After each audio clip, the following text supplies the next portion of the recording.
శ్రీ గురుభ్యో నమః. శ్రీకృష్ణ గురుచరణ సన్నిధి అనే గ్రంథంలోని అంశాలు చెప్పుకుంటూ ఉన్నాము. అందులో భాగంగా భగవద్గీత క్లాసులలో మాస్టారు బోధించిన భగవద్గీత సారాంశాన్ని పున్నయ్య శాస్త్రి గారు తెలియజేస్తూ ఉన్నారు. అంతకుముందు పున్నయ్య శాస్త్రి గారికి కొన్ని అభిప్రాయాలు ఉండేవి. అవి మాస్టారి ప్రవచనము విన్న తర్వాత ఆ అభిప్రాయాలు చక్కగా మారి నాకు అసలు అనేటువంటిది ఏంటో తెలిసినది అని మనకి చెప్తూ ఉన్నారండి. ఆ అంశాలను మనం చెప్పుకుంటూ ఉన్నాం. యజ్ఞమనగా అగ్ని కార్యమే కాదు, లోకహితార్థమైన పనిని సంఘములో సమిష్టి జీవనాన్ని యజ్ఞమందురు. చూడండి, పురాణ కథల్లో ఇతిహాసాల్లో మనం ఫలానా ఋషి ఫలానా యజ్ఞం చేశాడు, లేకపోతే ఫలానా యజ్ఞం జరిగింది, ఈ యజ్ఞం చేస్తే మంచిది, ఇట్లా మనం యజ్ఞం అనే పదం అనేక సార్లు వింటూ ఉంటాం. యజ్ఞం అంటే కేవలము అగ్ని కార్యం మాత్రమే కాదు, ఏదో హోమము దానికి సంబంధించిన పనే కాదు. యజ్ఞం అంటే భగవద్గీతలో యజ్ఞము అన్నదానికి ఏ అర్థము వాడారో చెప్తూ ఉన్నారండి. భగవద్గీతలో ఏ అర్థంతో యజ్ఞము అనే పదాన్ని ఉపయోగించారు అంటే లోకహితార్థమైన పనిని, అంటే నలుగురికి పనికి వచ్చే మంచి పని, దానిని యజ్ఞం అంటారట. అంతేకాక సంఘములో సమిష్టి జీవనాన్ని యజ్ఞము అందురు. నలుగురికి ఏ మంచి పని చేయకుండా సమాజము నుండి కొంత స్వీకరించి భుజించేవాడు దొంగయగును. అందువలన వారసత్వముగా వచ్చిన ఆస్తిపాస్తులను అనుభవించుచు ఏ పని చేయకుండా బ్రతుకుట దొంగతనము. ఏమండి, వారసత్వంగా మా పిత్రార్జితమైన ఆస్తి ఉంది, సో ఆ ఆస్తి దానివల్ల వచ్చిన ఫలాన్ని నేను తింటూ బ్రతుకుతున్నాను కనుక ఇందులో తప్పే ఉంది అని అనొచ్చు. కానీ అది కాదుట. నలుగురికి పనికి వచ్చే మంచి పని చేసి ఆ వచ్చిన ఫలాన్ని ప్రసాదంగా స్వీకరించాలి. అట్లా కాకుండా ఉన్నటువంటి వాడు సమాజాన్ని వంచిస్తున్నటువంటి వాడవుతాడు. ఏ పనియూ చేయకుండా బ్రతుకుట దొంగతనము అని చెప్తూ ఉన్నారు. సమాజహితమునకై కొంత పని చేసి తనకు అందినది అనుభవించుటే ప్రసాద స్వీకారము. దేవుడు తన వెలుగును సమర్పణ చేసుకొనట వలననే సృష్టి ఏర్పడినది కనుక ఈ సృష్టినే యజ్ఞమందురు. దేవుని యజ్ఞుడనియు యజ్ఞమూర్తి అనియు అందురు. సమర్పణ బుద్ధితో ఏ పని చేసినను అది యజ్ఞమే. సంవత్సరము కూడా ఒక యజ్ఞమే. ప్రకృతి ధర్మాలను అనుసరించి జీవించుటే ఒక యజ్ఞము. జీవనమే యజ్ఞముగా జీవించువాడే యోగి. జీవితాన్ని ఒక యజ్ఞంగా ఎవరైతే జీవిస్తారో అతడు యోగి అంటూ ఉన్నారండి మాస్టర్ గారు. యజ్ఞమునకు సంగిన వివరణము అద్భుతమైనది. వేదాలలో యజ్ఞము యొక్క భావము ఈ నడిమి కాలములో మరువబడినది. దానినే శ్రీకృష్ణుడు పునఃప్రతిష్ఠించుట జరిగినది. దానినే మరలా బుద్ధుడు మాస్టర్ గారు వ్యాఖ్యానించిరి. పూర్వకాలమున భారతీయ సంస్కృతిని దెబ్బతీయుటకై కొందరు ఇతర దేశీయులు మన దేశములో చొరబడిరి. కొన్ని శతాబ్దాలు గడుచుచున్నప్పటికీ వారిలో కొందరు మనలో కలిసిపోయిరి. వారిలో కొందరు బ్రాహ్మణుల క్రింద పరిగణింపబడసాగిరి. అయినను తమ పూర్వ సంస్కారమును విడువలేక వీరు మాంసాహార ప్రీతులై యజ్ఞయాగాదులందు పశుహింసను ప్రవేశపెట్టి ఉండవచ్చునని శ్రీవారు అభిప్రాయపడిరి. తమ పురుషమేధమను నవలలో శ్రీకృష్ణ పరీక్షిత్తుల సంవాదమున ఈ అభిప్రాయమునే వెల్లడించుట జరిగినది. సోమమనగా కూడా ఒక రకము పానీయమని తర్వాత అర్థము చెప్పబడినది. కానీ సోమమనగా భగవత్ సంబంధమైన పారవస్యము, దివ్యగానామృత పానస్థితియు అని చెప్పారండి. సోమం అంటే ఏంటండి? భగవత్ సంబంధమైన పారవస్యంట. అట్లాగే ఇంకో విషయాన్ని మనకి తెలియచేస్తూ ఉన్నారు. ఇంద్రియములను విషయముల నుండి బలవంతముగా లాగివేసినచో మనస్సు విషయములపై పరుగుడకుండా ఉండదు. మనస్సుని ఎట్లా దోవలోకి తెచ్చుకోవాలి అనేటువంటి విషయాన్ని ఇక్కడ చాలా చక్కగా వివరించారండి. ఈ పాయింట్ చాలా ముఖ్యమైనది, మనం శ్రద్ధగా వినవలసింది. మనస్సుని ఎట్లా దోవలోకి తెచ్చుకోవాలి చూద్దాం. ఇంద్రియములను విషయముల నుండి బలవంతముగా లాకివేసినచో మనస్సు విషయములపై పరిగెడకుండా ఉండదు. బలవంతంగా ఇంద్రియాల్ని మనస్సుని మనం అనిపెట్టడం కాదు. దీనికి శ్రీవారు ఒక చక్కని ఉదాహరణము చెప్పిరి. సంసారము రోసి అడవికి వెళ్ళి తపస్సును ఆరంభించుటకై కనులు మూయగానే తాను ప్రతిరోజు ఆ వేళకు భుజించు ఇడ్లీ పలహారము మనోనేత్రమునకు సాక్షాత్కరించును కదా. సంసారం వద్దు ఏమొద్దు అని అడవికి వెళ్ళి కన్ను మూసుకొని తపస్సు చేసుకుంటున్నట్ట. కానీ రోజు ఆ టైంకి ఆయన టిఫిన్ తినే టైం అయింది.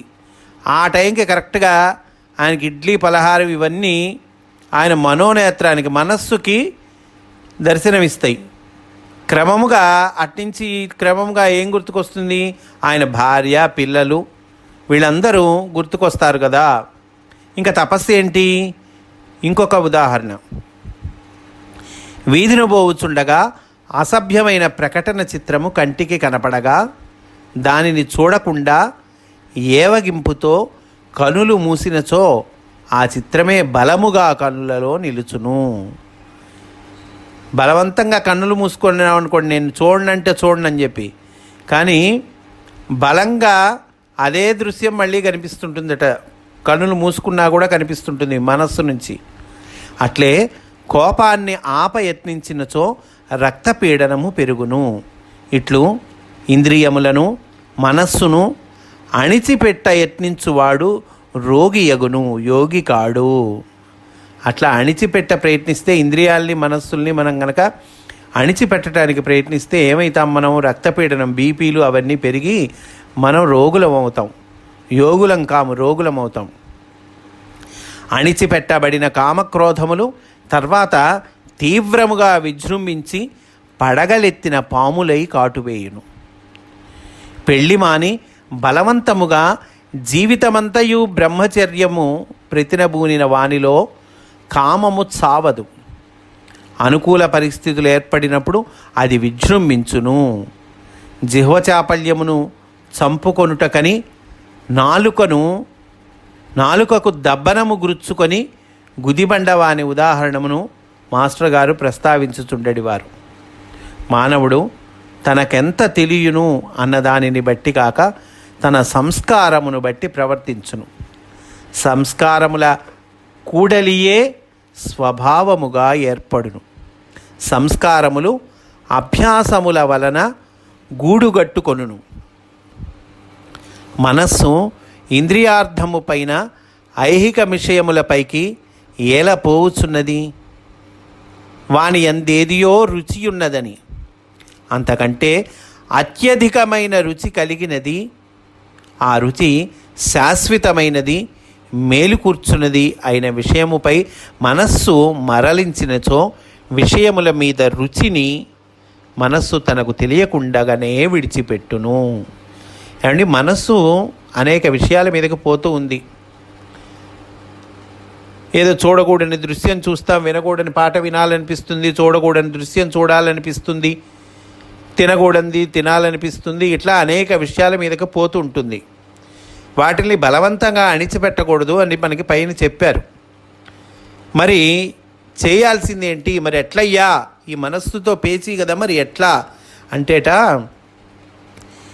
ఈ తక్కువ రుచి చౌకబారు రుచుల వైపు మనస్సు పోతోంది. కాబట్టి ఆ మనస్సు కట అంతకన్నా మించిన అత్యధికమైన రుచిని మన రుచి చూపించాలట. ఆ రుచి శాశ్వతమైనది, మేలు కూర్చున్నది అయినటువంటి రుచి, అంతకన్నా ఎక్కువ దాన్ని మనం గనక మనస్సుకి రుచి చూపిస్తే అప్పుడు ఆ మనస్సు మరలుతుంది. విషయముల మీద రుచిని మనస్సు తనకు తెలియకుండానే, అంటే ఈ సామాన్యమైన విషయముల మీద ఉండే మనస్సు తనకు తెలియకుండానే వాటిని వదిలిపెడుతుందట. దీనినే భాగవతమున ధ్రువుడు పలికెను. ధ్రువుడు చెప్పాడండి దీన్నే. అందువల్ల మనస్సుకి అంతకన్నా ఉత్తమమైన రుచిని చూపించాలి మనం. అప్పుడు ఈ చౌకబారు రుచిని మనస్సు ఆటోమేటిక్గా వదిలిపెట్టేస్తుంది.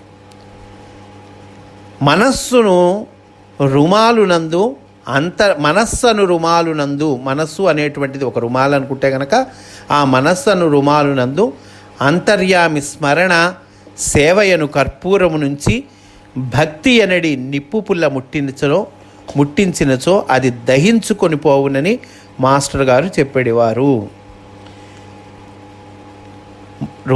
రుమాలు మనస్సు అనే రుమాలట, దానిలో కర్పూరం పెట్టాలి. ఆ రుమాల్లో ఏంటి ఆ కర్పూరం? అంతర్యామి స్మరణ సేవాయను కర్పూరం పెట్టి భక్తి అనేది నిప్పు పుల్ల ముట్టించాలట. అప్పుడు ఈ కర్పూరంతో పాటు ఈ రుమాలు కూడా దహించుకుపోతుంది కదండి. అట్లా మన మనస్సు ఉండదు అంటే చక్కగా ఆత్మతో లయమవుతుందని దాని అర్థం. అయితే దగ్ధమగునది వ్యక్తిగత మనస్సు, ఆ పైన కూడా మనస్సు పనిచేయను. ఆ మనస్సు ఇక జీవునిది కాదు, దేవునిదే. ఒక చిన్న పిల్లవాని చేతిలో బెల్లం ఉండగా ఇది అనారోగ్యకరమని దానిని లాగివేసినచో అతడు గిలగిల కొట్టుకొను, ఏడ్చును. అట్లుగాక పైనుండి పటిక బెల్లపు ముక్కను అందించినచో అతడు దానిని పుచ్చుకొనగానే బెల్లపు ముక్కయ్య అది జారిపోవును. ఇది రాజయోగ విధానము. చూడండి ఎంత చక్కటి ఉదాహరణ. ఒక పిల్లవాడు ఏదో ఆడుకోకూడని వస్తువుతో ఆడుకుంటున్నాడు అనుకోండి, ఒక చాకుతోనో దేనితోనో ఆడుకుంటున్నాడు. మనం కంగారు పడతాం, ఏమో పిల్లవాడు చాకుతో ఆడుకుంటున్నాడు, నువ్వు ఇస్తావా లేదా చాకు, మర్యాదగా ఇవ్వు అని అన్నాం అనుకోండి, వాడు ఇవ్వడు. ఇవ్వకపోగా గట్టిగా గిలగిల కొట్టుకుంటాడు, ఏడుస్తాడు, నేను ఇవ్వనంటాడు, మొండికేస్తాడు. కనుక మనం వాడిని గద్దించటం కాదు చేయాల్సింది. పైనుండి వాడికి ఒక పట్టిక బెల్లం చూపించి, ఇదిగో నాన్న పట్టిక బెల్ల ఇదో తీసుకో అంటే వాడు ఆ చాక ఆటోమేటిక్గా అక్కడ పారేసి మా పట్టిక బెల్ల కోసం వస్తాడు. అదే అట్లా పిల్లవాడు ఏ రకంగా అయితే ఆ కూడని వస్తువుల్ని పడేసి ఈ బెల్లపు ముక్క కోసమై వస్తూ ఉన్నాడో, మన మనస్సుకు కూడా మనము అంతకన్నా ఉత్తమమైనటువంటి దాన్ని రుచి చూపించడం ద్వారా, భక్తిని రుచి చూపించడం ద్వారా ఈ విషయ సంబంధమైన వస్తువులపై ఈ పరుగిట్టం అనేటువంటిది ఈ మనస్సు ఆటోమేటిక్గా వదిలేస్తుంది అని చెప్తూ ఉన్నారండి. ఇది రాజయోగ విధానము. ఈ ఉదాహరణము శ్రీవారు చెప్పినది. ఇది నన్నెంతయో ఆకర్షించి నా సాధనలో ఉపయుక్తమైనది. గాంధీ మహాత్ముని స్వీయ చరిత్రలో ఈ విషయమును ప్రస్ఫుటముగా ఒక అధ్యాయము కింద ప్రస్తావించబడినది. దీనినే శివానంద లహరిలో ఆదిశంకరులు తన మనస్సును కోతిని భక్తిపాసముతో కట్టివేసి పొమ్మని ఆది భిక్షువగు శివుని వేడుకొనుటలో గ్రహింపనగును. శంకర భగవత్వాదులు వారు శివానంద లహరిలో రాశారు, అయ్యా శివుణ్ణి ప్రార్థిస్తూ ఉంటాడు, నా మనస్సునే కోతిని కట్టివేయ్యా. దేంతో? ఒక పాశంతో కట్టివేయాలి కదా. ఆ పాశం ఏమిటంటే భక్తి అనే పాశంతో కట్టివేసి నా మనస్సుని తీసుకెళ్ళు అని శివుణ్ణి ప్రార్థిస్తూ ఉన్నట్ట. శ్రీకృష్ణ కర్ణామృతమున లీలాసుకుడు దీనినే యమునా నదీ తీరముననున్న దిగంబర బాలుని వెంటపోకుడు, మీ మనస్సును సొత్తును అతడు కాజేయును అని తమాషాగా చమత్కరించెను. మాస్టర్ గారు కూడా శ్రీ వెంకటేశ్వర స్వామిని గూర్చి తాను సంస్కృత భాషలో రచించిన 300 శ్లోకములలోని ఒకదానిలో ఇట్లు వర్ణించిరి. నా బుద్ధి అను మృగము స్వామి పాదారవింద తీర్థామృతముచే తడుపబడి మొలిచిన భక్తి అను గడ్డిని మేయుచున్నది. కావున ఇక పంచేంద్రియములను ఓ వేటకాండ్రలారా మీ వంచనను విడిచిపెట్టుడు. మనస్సు అను ఓ వల ఇక నీ ప్రయత్నము వృధా, దానిని నిలిపివేయుము అని ఇక్కడ మాస్టారు ఒక శ్లోకంలో చెప్తూ ఉన్నారండి చక్కగా. ఇంకో విషయం తెలియజేస్తూ ఉన్నారండి మనకి. జ్ఞానయోగము, కర్మయోగము, భక్తి యోగము, రాజయోగము ఇవి దేవుని చేరుటకు వేరువేరు దారులు కావు. దేవుని చేరటానికి రకరకాల దారులు ఉన్నాయండి. అందులో భక్తి యోగం ఒకటి, కర్మయోగం ఒకటి, ఇలా మనం చెప్పుకుంటాము. కానీ అవి దేవుణ్ణి చేరటానికి వేరువేరు దారులు కావయ్యా. ఇన్ని యోగములు లేవు అసలు అంటూ ఉన్నారు. ఇన్ని రకాల యోగాలు లేవు. ఇన్నిటితో కూడిన సమగ్రమగు యోగం ఒకటియే. యోగం అయినప్పుడు కూడా ఒకటే, అది ఇన్నిటితో కూడినటువంటిది. సర్వమును బ్రహ్మమయమని పలుకుటలోను తెలియుటలోను సర్వము బ్రహ్మము తెలియవాడు అను 3 అంశములు కలవు. అట్లు కాక సర్వము బ్రహ్మమను సత్యమునందు మేల్కొని ఆ దీపమున తన బ్రతుకును వెలిగించుకొనుట కావలయును అని చెప్తూ ఉన్నారండి. ఇన్ని యోగాలు లేవు.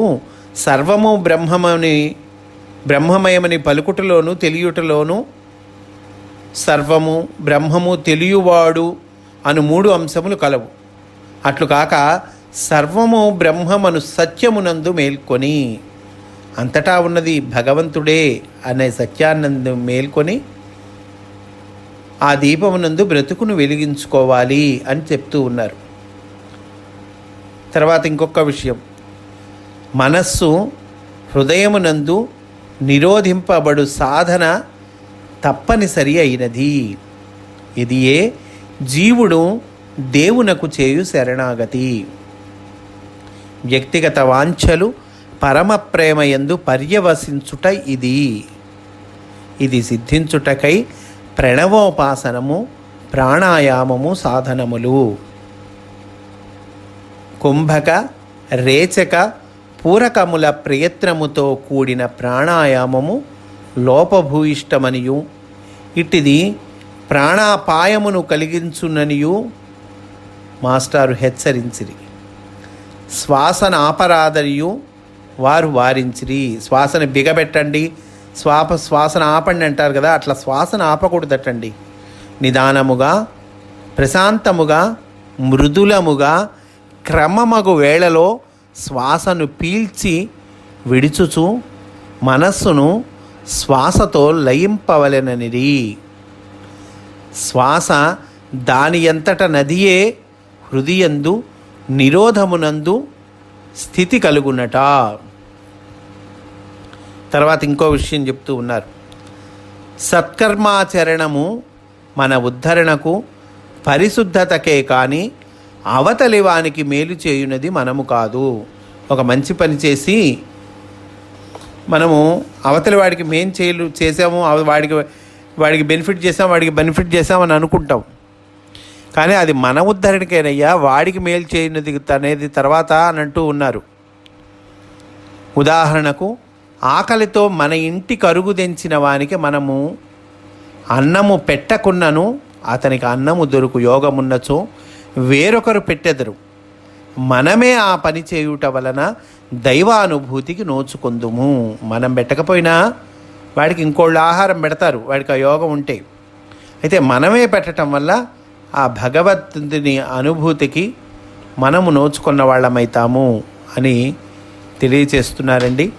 ఇట్లా భగవద్గీత సారాంని, భగవద్గీతలో ఉన్నటువంటి ప్రత్యేకమైనటువంటి అంశాలని సాధారణంగా మనం అనుకుంటే కొన్ని విషయాలు అనుకుంటాము, కానీ అందులో ఉన్నటువంటి అసలు సత్యం ఏంటి అనేటువంటి విషయాన్ని కూడా మనకి తెలియచేస్తూ ఉన్నారండి పున్నయ్య శాస్త్రి గారు. రేపు మళ్ళీ ఇంకొన్ని అంశాలు మనం చెప్పుకుందాము అని తెలియచేస్తూ స్వస్తి. వాసుదేవ.